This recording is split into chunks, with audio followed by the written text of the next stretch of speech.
Halo, selamat datang di Bincang Lingkungan 2 bersama aku Bilkis Bajilasya. Kali ini di tempat yang keren ini, aku bakal ngobrolin soal kerentanan perubahan iklim di Indonesia. Tentunya aku nggak akan ngobrol sendiri. Aku hari ini kedatangan narasumber yang sangat spesial dan juga relevan di bidang ini, yakni Kang Adi Purnama. Kang Adi ini merupakan salah satu anggota Wanadri, Perhimpunan Penempuh Rimba dan Pendaki Gunung. Obrolan kali ini tentunya bakal seru banget dan menambah wawasan kita. Makanya kalian jangan kemana-mana ya, keep on watching. Salam lestari, di sini saya Andi Purnama dari anggota Wanadri dan saya pun bekerja di BPPD Kabupaten Majalengka. Semoga di acara ini saya bisa memberikan sharing-sharing tentang apa yang pernah saya alami dan keilmuan saya untuk bisa dipetik hikmahnya oleh kawan-kawan. 1, 2, 3. Halo Kang Adi, Halo. selamat siang. Siang juga. Gimana kabarnya Kang? Alhamdulillah baik. Lagi sibuk apa Kang sekarang selain kerja mungkin? Sebenarnya selain kerja saya sibuk sedang melakukan banyak agenda dengan para pemuda di Majalengka. Oh, luar biasa banget, produktif banget ya Kang ya. Jadi mungkin kegiatan eksplorasi alamnya lagi berkurang banget ya sekarang semenjak pandemi ini.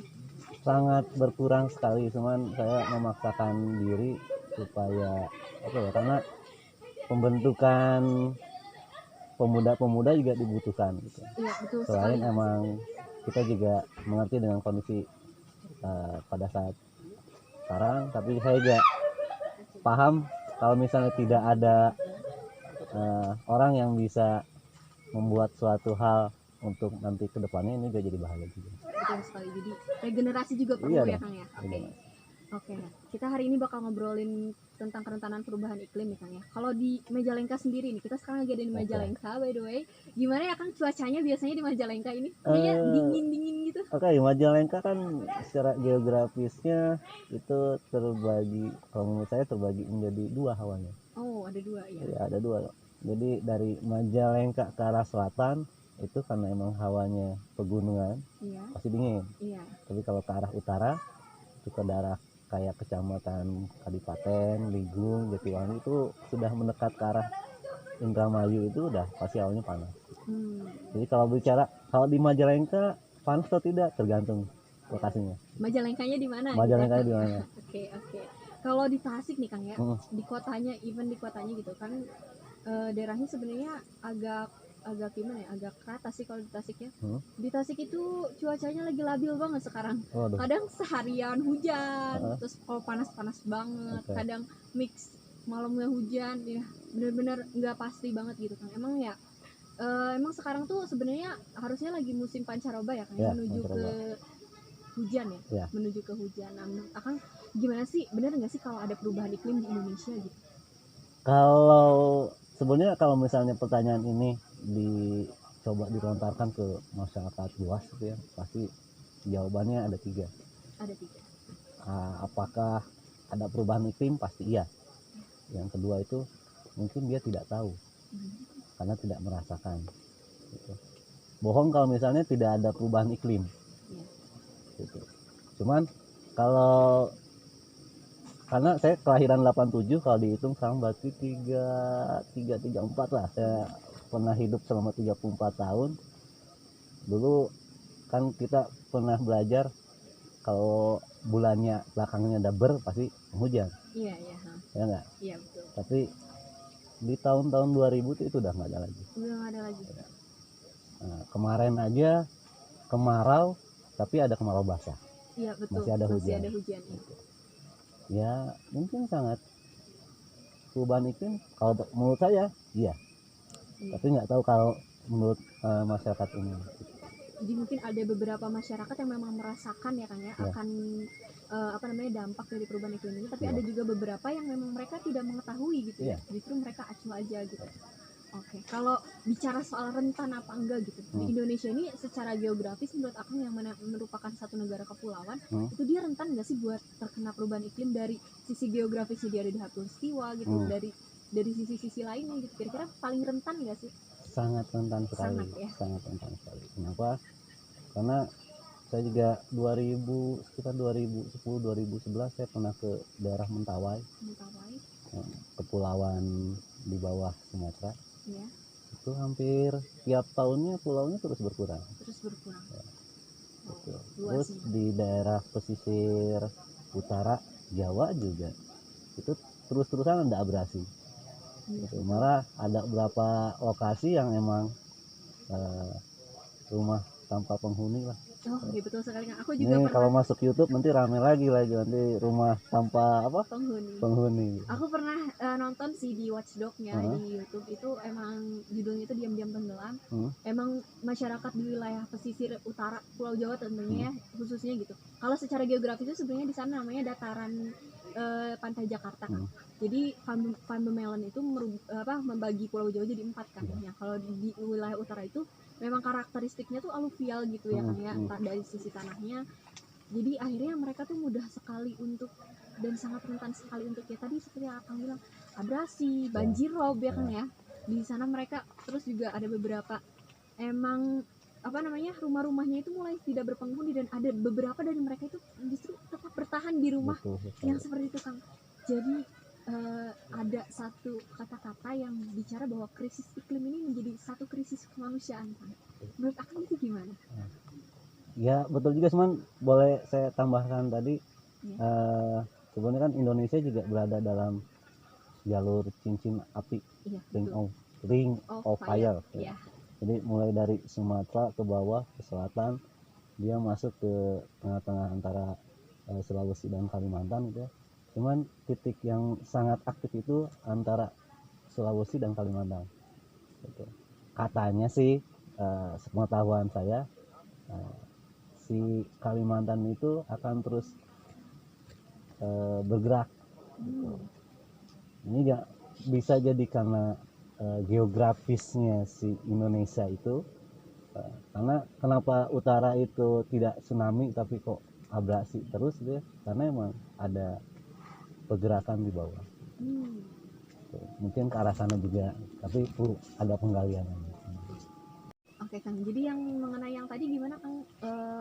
Ada sebuah kata-kata yang bicara bahwa krisis iklim ini menjadi krisis kemanusiaan. Menurut Akang ini gimana? Oke, ini juga pernah saya alamin gitu ya. Waktu itu di 2015 saya pernah datang ke suatu lokasi di Pondok Bali. Pondok Bali itu di daerah Pamanukan, perbatasan antara Indramayu dan Subang. Di sana emang banyak, karena emang warga setempat di sana emang mata pencariannya nelayan. Gitu, nelayan, dan rumah tempat tinggalnya juga lama kelamaan dia sudah habis. Gitu. Cuman ada beberapa orang yang masih tetap bertahan. Ada yang bertahan, cuman kami juga bagaimana caranya bisa memberikan solusi kepada mereka. Kami waktu itu membuat satu program yang namanya penanaman mangrove. Ya, karena mangrove ini salah satu alternatif buat sedikit mencegah. Walaupun tidak apa ya, karena emang membuat penahanan mangrove juga nggak gampang gitu ya. Gitu. Nah, kemarin juga di Pondok Bali juga warga sekitar yang terdampak juga kita edukasikan bagaimana mangrove ini bisa menjadi tempat wisata yang nantinya akan menjadi penghasilan bagi mereka juga. Gitu. Memang kalau kita lihat sih masyarakat di pesisir sebenarnya mereka tidak punya pilihan ya kan ya untuk mereka mau tidak mau harus bertahan karena di sana tempat mereka. Lalu meskipun di beberapa tempat juga seperti tambak-tambak seperti yang tadi mangrove yang Akang bilang itu sudah mulai menghilang karena terkikis karena naiknya permukaan laut ya kan ya. Memang sangat memprihatinkan sekali kondisi iklim ini yang sangat berpengaruh ya. Jadi kalau tadi sudah kita bilang sangat rentan sekali nih ya, bahwa Indonesia ini terkena daripada perubahan iklim. Faktor apa aja sih Kang yang bisa mempengaruhi, yang bisa memicu perubahan iklim itu semakin cepat? Sebenarnya kalau menurut saya adalah perubahan pola pikir manusia. Perubahan pola pikir manusia. Ya. Kenapa? Karena semakin berkembangnya satu zaman, maka akan ada suatu efek domino lingkungan yang akan terkena imbasnya gitu. Ya punten-punten gitu, banyak sekarang di kota kabupaten ya membuat satu taman itu indah, tapi karena indahnya itu tidak ada resapan tanah. Di atas juga, bukan hanya di Gunung Ciremai, mungkin di gunung-gunung manapun sudah banyak tempat wisata. Di mana wisata itu hal yang paling sangat yang akan sangat diambil itu adalah air. Jadi kenapa ya, karena memang sudah pola manusianya sudah berubah. Bagaimana mereka bisa memanfaatkan alam, kebanyakan gitu ya, karena nggak semuanya, cuman di zaman sekarang ya sudah mulai berbeda polanya. Jadi faktor yang paling mempengaruhi itu ya manusia ya kan Iya, ya, manusia itu karena sendiri. manusia itu sekarang sudah mendominasi alam gitu ya. Iya sih Kang, betul sekali. Kalau gunung-gunung itu sekarang di kaki-kaki gunung udah mulai banyak wisata. Kayak di Tasik sendiri tuh di kaki Gunung Galunggung itu banyak banget tempat kopi Kang. Iya.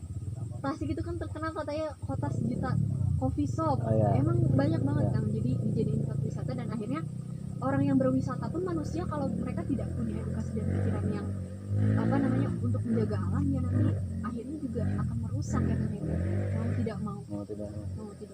Jadi faktor yang paling mempengaruhi itu ya manusia itu sendiri. Jadi kalau manusia mau perubahan iklim berkurang, ya manusianya harus berubah ya kan ya. Iya. Oke.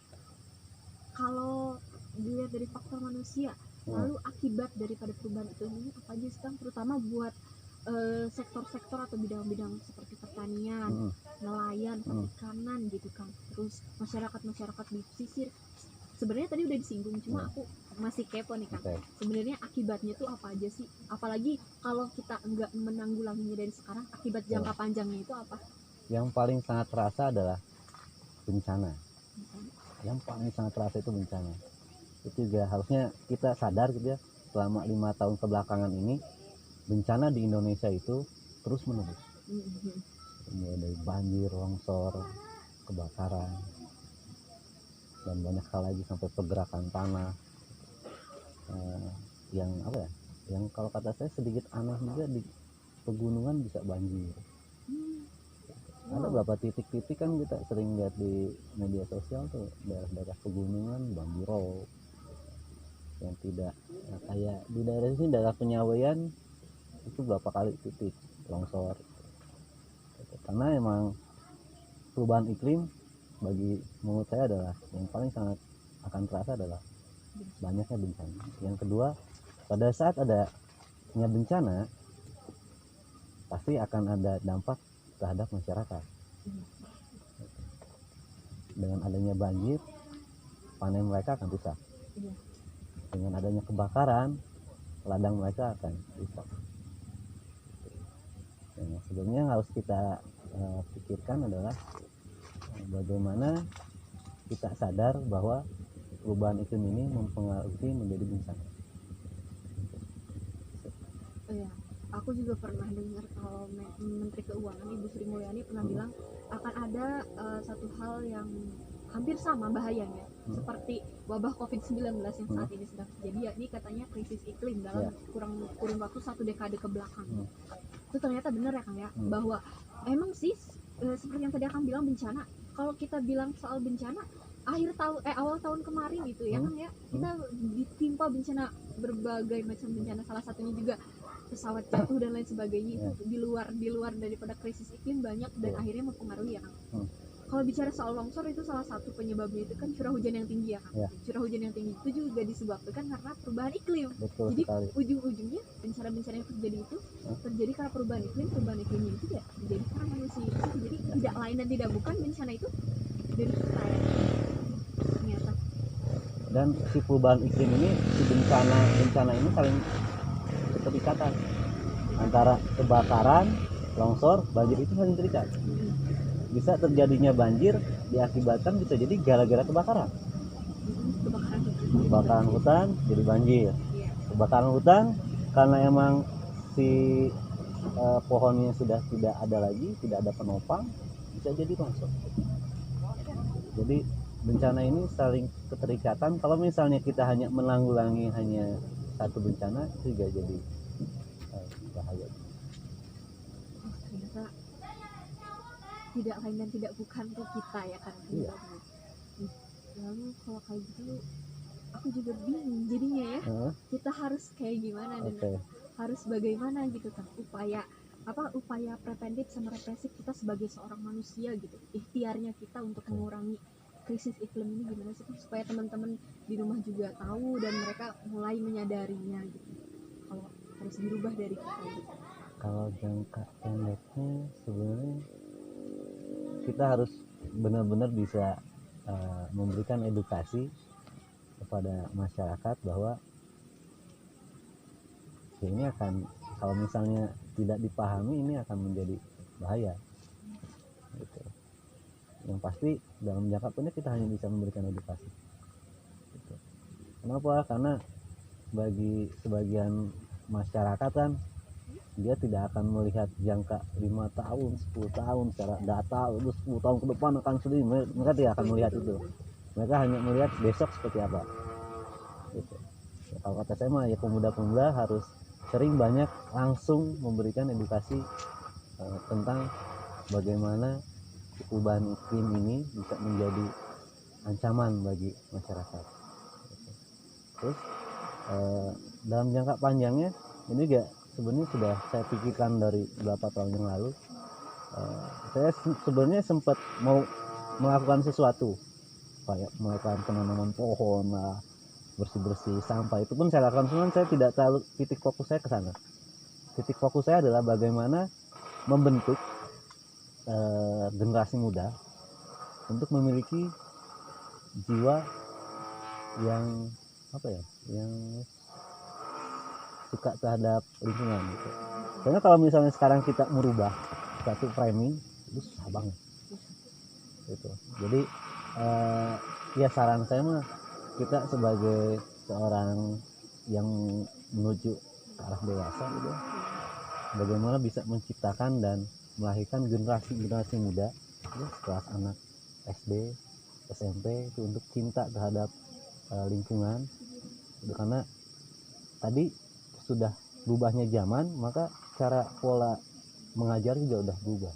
Iya, beda Gitu. Nah itu yang harus soalnya ini tidak bisa sarannya tidak bisa langsung dalam 1 hari 2 hari 1 tahun, ya, ini jangka panjang banget gitu. Karena kan cara menanganinya sebenarnya kita sudah tahu sendiri, tanam pohon, jangan buang sampah gitu. Cuman hal-hal kayak gitu tuh tidak akan bisa tidak akan bisa langsung terasa dampaknya. Karena ini adalah permasalahan bersama. Kalau yang menanganinya hanya itu saja, Iya. Ya, cuma ya Kang ya. Iya, makanya ini sarannya seperti apa? Kalau kata saya, memberi sarannya mudah.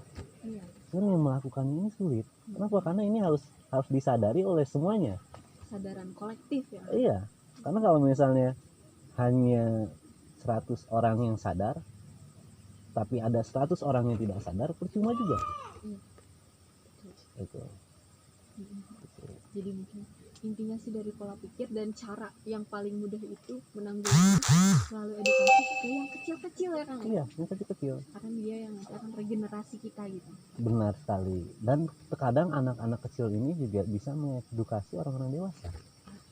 Dibandingkan kita mencoba mengedukasi orang dewasa, ayo dong kita harus tanam pohon, disangka sok dewasa nanti. Harus dewasa gitu.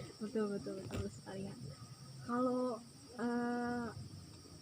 tadi aku sempat ngobrol sama Akangnya di luar layar, katanya udah pernah menjelajahi berbagai pulau nih, ada Sumatera udah, Kalimantan udah, Sulawesi udah ya Kang, even Papua udah teman-teman. Keren banget Akangnya.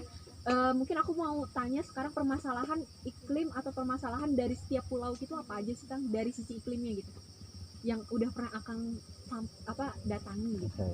Yang sangat terasa itu adalah Pulau Kalimantan. Pulau Kalimantan Itu sangat terasa banget Pulau Kalimantan, perubahan iklim gitu. Mungkin Pulau Jawa itu kalau kata saya masih relatif aman lah. aman gitu. Kalau menurut saya gitu ya, dibandingkan dengan pulau-pulau yang lain, apalagi Pulau Kalimantan. Kok bisa gitu? Iya, karena Pulau Kalimantan itu eh, di sana kalau misalnya kita coba lihat suatu sejarah bahwa Kepulauan Borneo adalah kepulauan paling terbesar nomor 2 secara hutan tropisnya setelah Amazon. Gitu. Tapi pada saat nyatanya hutannya sudah sangat habis. Oke Kang, kalau bicarain soal tadi kan kita udah bicara tentang krisis iklim, faktornya, akibatnya, dan juga upaya-upaya yang harus dilakuin. Nah kalau Akang sendiri kan itu aku pribadi nih ya Kang, aku kan cuma tahu kondisi iklim di Pulau Jawa karena aku nggak pernah keluar pulau, nggak pernah kemana-mana, selalu stuck di Jawa dari lahir sampai sekarang.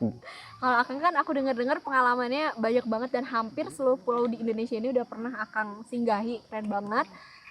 Aku mau tahu dong permasalahan daripada iklim ini di setiap pulau itu gimana sih Kang? Di pulau-pulau lain yang ada di luar Pulau Jawa gitu.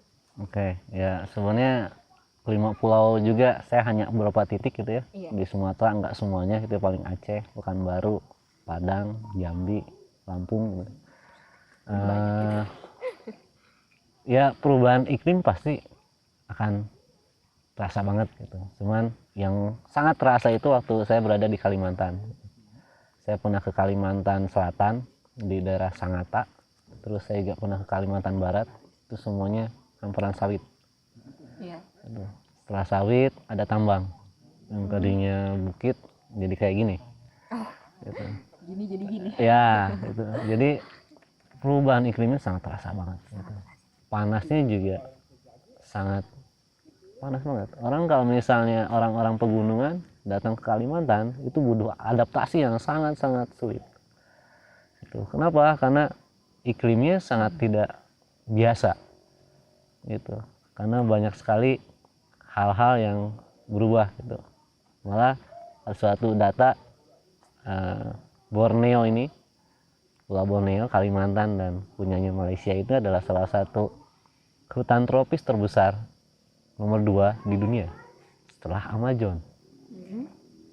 Satwanya gila, banyak, aneka ragamnya banyak banget, cuman tidak pernah terekspos sedikit pun, nggak tahu ya sudah terekspos atau tidak, kehancuran sebuah wilayah gitu ya, yang sebenarnya sangat dirasakan banget dampak dari perubahan iklimnya intinya. Gitu. Cuman secara letak geografisnya Pulau Kalimantan ini emang bukan dalam zona yang memiliki daerah zona bencana gitu, karena dia tidak punya gunung berapi di sana. Gitu. Terus datarannya juga emang dataran rendah. Gitu. Cuman akibat banyaknya hutan-hutan tropis yang sudah tidak ada, ini sangat mempengaruhi terhadap iklim. Gitu. Papua juga sama. Gitu.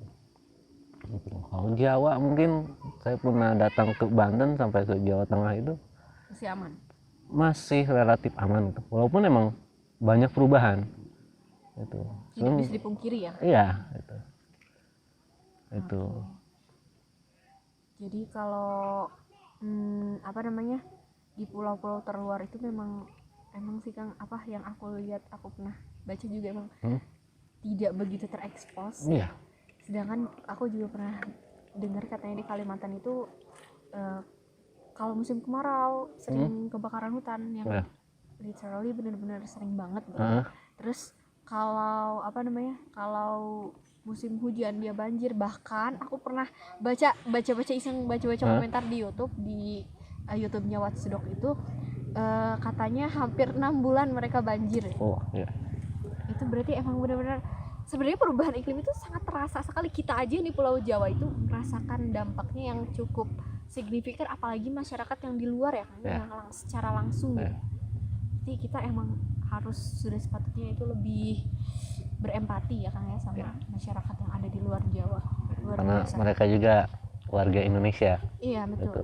Makanya pada saat berbicara perubahan kerentanan iklim di Indonesia seperti apa? Gitu. Kalau misalnya kita melihatnya hanya sudut pandang kita saja, kita melihat di Tasik dan Majalengka, itu sebenarnya kita belum bisa memberikan satu jawaban. Belum ada kesimpulannya ya. Belum ada kesimpulan. Iya, betul. Indonesia itu luas. Gitu. Cuman secara logika perubahan itu pasti ada. Pasti ada, pasti. Cuman ada beberapa orang yang mungkin tidak terkena dampaknya, maka dia akan bisa tidak tahu, tidak merasa. Gitu. Itu sih. Wah, luar biasa banget obrolan siang kali ini, nambah banget wawasan kita ya teman-teman. Jadi kita tahu gimana sih keadaan iklim di luar Pulau Jawa atau di luar wilayah kalian yang emang cuma itu aja sebenarnya. Ternyata di luar itu lebih terasa banget, dan emang berarti kita ini berada di satu ambang yang sangat rentan ya Kang untuk perubahan iklim. Dan kalau dibiarkan saja mungkin nanti ya seperti tadi Akang bilang akan terjadi bencana dan lain sebagainya. Oke. Gimana Kang? Ada lagi yang mau diobrolin gitu barangkali? Akang mau sharing-sharing juga pengalaman yang pernah Akang laluin gitu, atau apa yang berkaitan sama iklim ini? Gimana sih Kang? Kalau saran saya sebenarnya ada beberapa saran gitu ya. Saya waktu sekitar 5 tahun yang lalu tuh banyak sekali Indonesia itu banyak membuat satu program-program yang edukatif. Itu ada Indonesia Mengajar, ada yang namanya Patriot Energy dari Kementerian SDM, terus banyak juga universitas di Indonesia yang membuat tentang ekspedisi mengedukasi gitu, atau menolong tempat-tempat terpencil secara langsung gitu ya. Karena saya pernah ikut di ekspedisi Pelita Muda ITB waktu itu. Dia datang ke satu lokasi waktu itu di Mentawai, mereka mencari permasalahan, ternyata permasalahannya adalah air bersih ya. Jadi warga itu mandi, makan, nyuci semuanya adalah di sungai itu Sungai Coklat. Jadi mencoba teknologi mereka coba diatasin gitu. Terus juga sama di Kementerian SDM juga sama, mereka mendirikan edukasi tentang energi terbarukan gitu ya, bagaimana mereka memanfaatkan alam. Karena kan salah satu perubahan iklim juga gara-gara bahan bakar fosil yang terlalu berlebih. Ya, ini juga sangat berpengaruh. Ini berpengaruh dan banyak orang yang tahu tapi sulit. Gitu. Sulit dikendalikan. Sulit dikendalikan. Orang lebih baik nyari listrik dibandingkan harus berusaha nyalain turbin gitu ya. Iya. Gitu. Cuman emang itulah salah satu hal bagaimana kita bisa mengurangi perubahan iklim. Jangan terlalu menggunakan bahan bakar fosil secara berlebihan. Gitu. Karena satu hal yang mungkin sarannya mudah, cuma sulit dilakukan dengan perubahan zaman yang sekarang. Orang malu menggunakan solar cell gitu ya. Mendingan bayar 20.000 nambah listrik dibandingkan menggunakan alat yang ramah lingkungan. Jadi bagaimana cara mengatasinya sulit juga, karena kebutuhan zamannya juga sudah berubah gitu. Tuntutannya beda. Tuntutannya gitu. Jadi saran saya ke depan banyakin program-program yang edukatif, langsung terjun ke lapangan gitu ya. Langsung terjun ke lapangan, langsung benar-benar bisa memberikan dampak. Jadi masyarakat itu bukan hanya butuh diberikan saran, tapi diberikan langsung pembuktian ya. Tidak usah ngomongin air ini bisa jadi listrik, tapi coba buat bagaimana air ini bisa jadi listrik.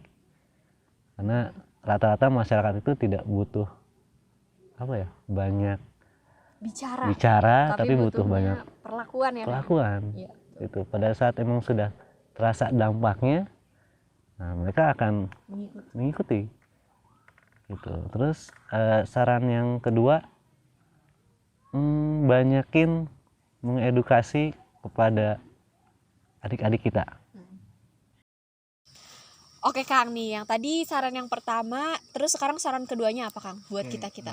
Saran kedua, saya mencoba mengajak Bilkis dan teman-teman yang lain untuk kita sama-sama coba mengedukasi para adik-adik kita, budak-budak kita untuk cinta terhadap lingkungan. Iya. Karena mereka yang akan menjadi regenerasi kita ke depannya. Paling itu saja dari saya. Oke. Akang terima kasih banyak ya udah mau ngobrol sama Sama-sama. kita. Keren banget. Ini sangat membuka wawasan kita banget dan juga ngasih tahu kita kalau emang krisis iklim ini perlu segera diatasi dan oleh kita gitu. Akang makasih banyak ya. Sebelumnya di sini kita ada sedikit kenang-kenangan buat Akang. Apa nih? Sedikit Kang. Semoga Akang bermanfaat dan bisa jadi salah satu Waduh, pencapaian Akang mungkin ya di tahun ini. Siap. Oke, mungkin. diberikan. Oke, saya Diterima ya, Kang, ya? Iya. Makasih banyak. Terima kasih Kang sudah mau berbagi dengan kita. Semoga Kang sekeluarga selalu sehat walafiat. Amin. Oke, kita say hi dulu sama teman-teman di sana. Dah, teman-teman, terima kasih sudah menonton.